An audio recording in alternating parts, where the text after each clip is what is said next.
చల్లకపోయే road అయితే కాలువ తెగిపోయి చాలలోకి మొత్తం పోతుంది. ఒకసారి కాలువ లుక్ అయితే చూసేద్దాం రండి.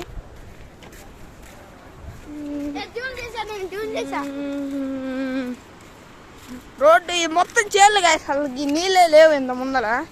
ఇప్పుడైతే అతి దారుణమైన వర్షాల కారణంగా ఒక్కసారి లుక్కించుకోవచ్చు.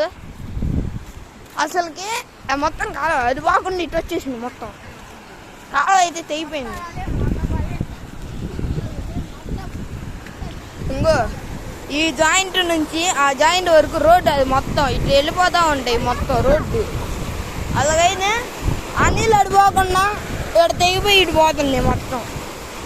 సార్ లుక్ అయితే ఇచ్చుకోవచ్చు గాయస్. నాయిరెడ్డి పాలెం ఇది. నాయిరెడ్డి పాలెం చెల్లకెళ్ళే మార్గంలో ఇలా జరిగింది. నీళ్ళు అయితే వరదల్లాగా పొంగుతున్నాయి.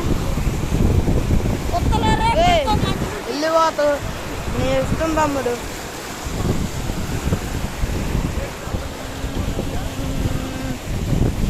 కాలం వ్యూ అయితే చూపిస్తాం.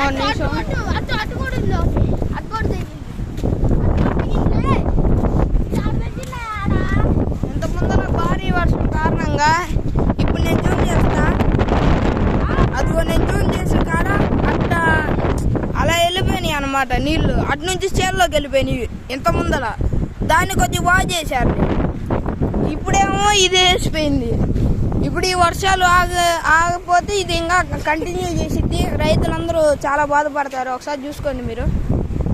ఇదైతే మొత్తం కాలువ చెరువు కట్ల నుంచి ఇటు వస్తాయి. ఇదైతే ఇటు తెగింది.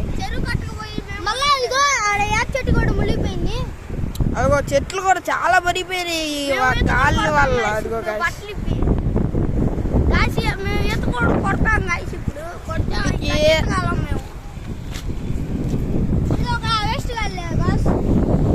ఒక్కసారి చూసుకోండి. ఈ బ్రిడ్జి ఒక్కటే మాకు దిక్కు. మేము బ్రిడ్జి మీదే ఉన్నాం. దీనికి పట్టుకున్నవి కూడా ఏం లేవు. గాలి వస్తే ఎగిరిపోవటమే. బాబా రైతులందరూ చూడండి అందరూ వచ్చారు. దీని కారణంగా నందిరాజపాలెం ఏడు నుంచి అడ విలేజ్ ఉంది, అట ఊరుంది నందిరాజపాలెం అని. ఆ చెల్లు మొత్తానికి పోదని అయితే మరి.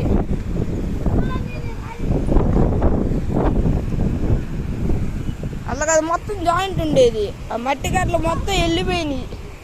ఫస్ట్ చిన్న గీత పడేసి మొత్తం పోయింది.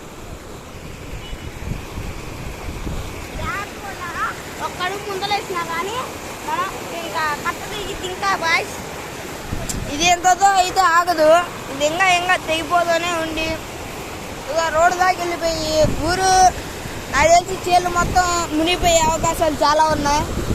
దీన్ని మీరు చూసుకొని కొద్దిగా వచ్చి బాగా చేపిస్తే బాగుండు.